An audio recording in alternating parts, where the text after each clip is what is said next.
আমি ব্যবসায়ী ছিলাম, অনেক শ্রমিক ভাড়া করে একদিন একটা কাজ করালাম।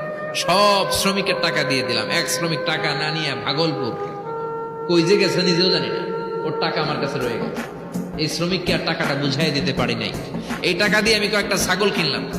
এই ছাগলগুলো বাচ্চা দিল, ওগুলো বাচ্চা দিল, ওগুলো বাচ্চা দিল, দিতে দিতে বিশাল ছাগলের ডেইরি ফার্ম করে ফেললাম তার ওই টাকা দিয়ে। এক যুগ 12 বছর পরে সে এসে বলে আমার টাকা ফিরায় দাও। আমি বললাম এই যে ছাগলের ডেইরি ফার্ম পুরোটাই তোমার। সে বলে মিন্নি, আমার সাথে ঠাট্টা করো?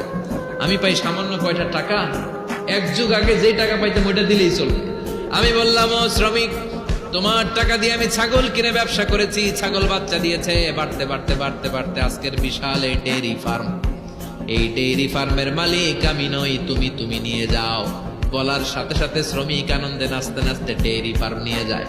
ও আল্লাহ, ওই দিন যদি সে যতটুকু টাকা পাওনা ছিল অতটুকু দিলেই সে খুশি হয়ে যেত। শুধু তোমার খুশির জন্য পুরো ডেইরি ফার্ম আমি তারে দিয়ে দিয়েছিলাম। আল্লাহু আকবার।